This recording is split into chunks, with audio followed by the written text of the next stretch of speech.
Hi guys, welcome to this video. I'm so excited to be making it. This is my mom and this is me, and we are headed to Residency Track 1 for Capella University. I'm a marriage and family therapy student and just finished my first year in the master's program. We are departing from San Francisco and arriving in Phoenix, Arizona. That's where the residency was this quarter. We stayed at the Grand Resort and Spa.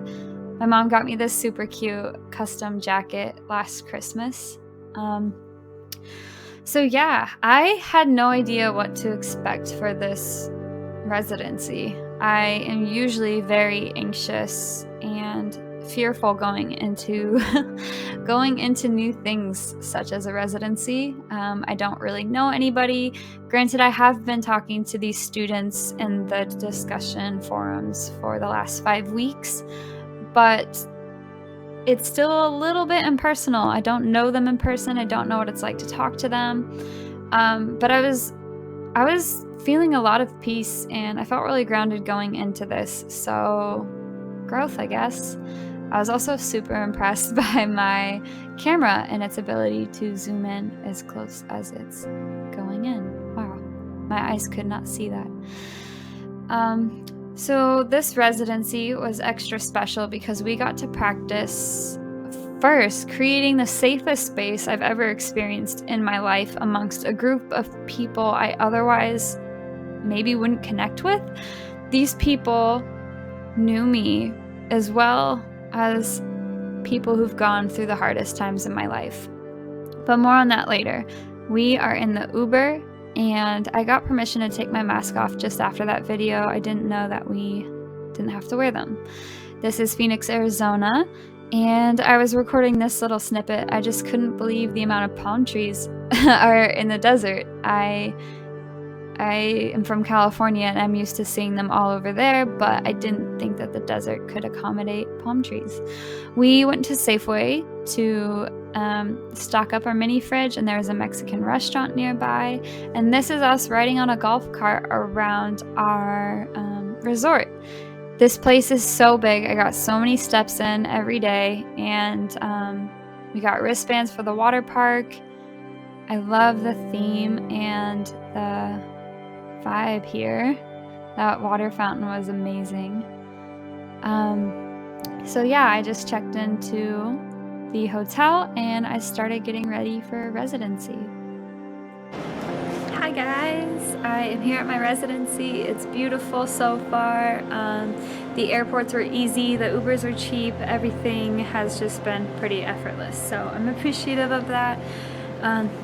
I checked in about an hour ago and registration's in about 20 minutes. And then after registration will be our first class from 4 to 6 o'clock. And yeah, I'm really excited.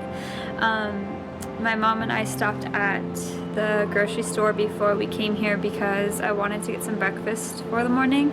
I believe they do include breakfast and lunch, and then you just have to pay for dinner, but I want to wake up really early to eat and then go to the gym before I sit all day, so you probably won't have to go grocery shopping, but I just wanted to save time. And yeah, so I'm sitting on the patio right now. It's pretty cool and peaceful, and I'll update you when I can.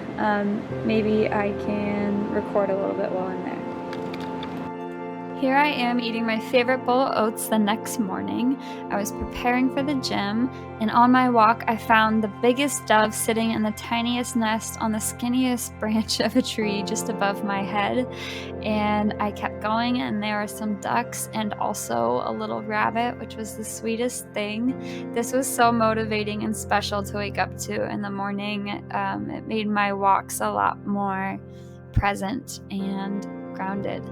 I realized that the gym was my happy place in the morning for this trip because after the first day, it was only 2 hours, but I saw I was a little underprepared. And I don't mean underprepared as in I couldn't rise to the occasion.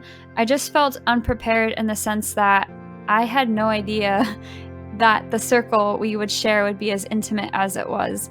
And sharing the deepest of feelings amongst my peers wasn't the easiest, and it wasn't the easiest for them either. So for me to hold space for myself and everyone around me, I had to be at the gym. This is the booklet that we walked through as a class. You saw my badge earlier. They also gave me this bag full of goodies. It had a Rubik's Cube, which I scrambled and solved in 2 minutes in front of everybody. It was a nice little icebreaker. And yeah, it came with sanitizer, chips, a Rice Krispie, a mask, a schedule for the week, and this is what our breaks looked like. It was about 105 the whole week, and this was also a really fun night. It was just a couple of friends from a different group, and we went out to dinner.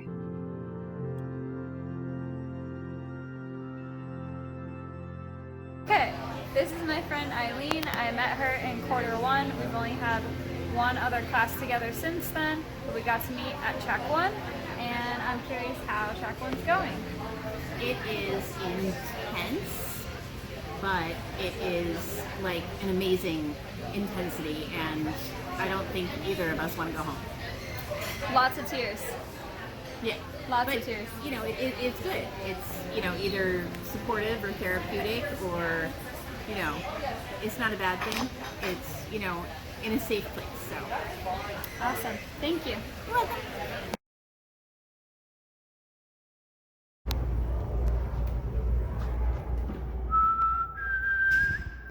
Carry the time we don't talk in a backpack. Leave it on the side with the night you did. Hi, I'm so excited to be making this video. As you saw in part 1, I did a voiceover and added some visuals so you can see kind of what it was like getting there, what it was like being there.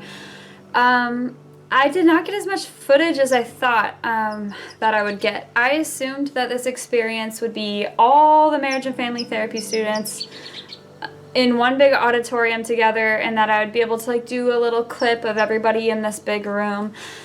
I was very wrong, and I'm so thankful that I was. I ended up being in a group of 15 people, and apparently whatever class you're in, that's the class you stay with. And there are a lot of different conference rooms, so it's just my class in one group in a big circle, and it was intimate and vulnerable and everything in between. I'll briefly share what topics we covered. We covered ethics, crisis intervention, triggers, circular questions, open and close-ended questions. We covered a little bit of confrontation. There was a list that had like different intervention techniques, and on the very first or second day, certain people got to practice doing therapy in a fishbowl style with those different interventions. One that I can remember off the top of my head was a confrontational style.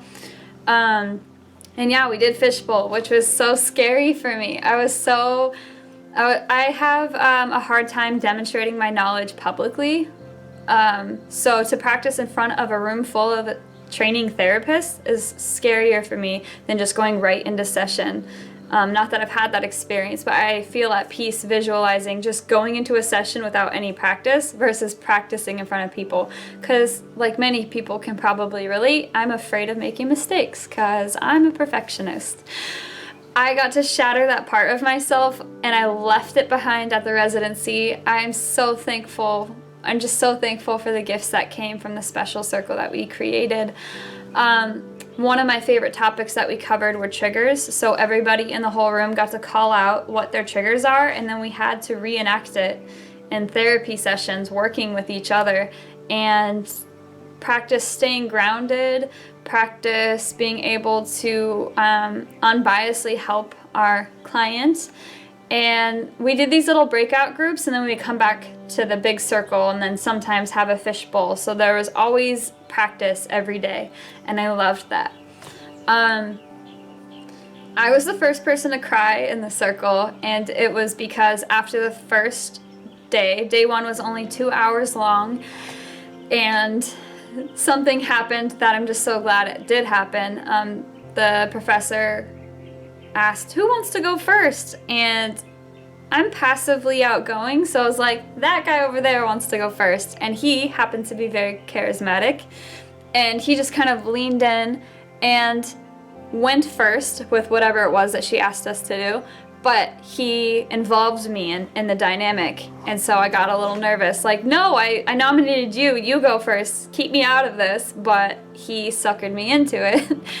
And which then inspired the teacher to pull up a chair, sit in front of me, and immediately went into character as I perceived her to be a teenage client. She's chewing imaginary gum, she's rolling her eyes and twisting her hair, and I got really embarrassed and really shy because the whole class is watching the teacher pull up a chair in front of me, and I panicked.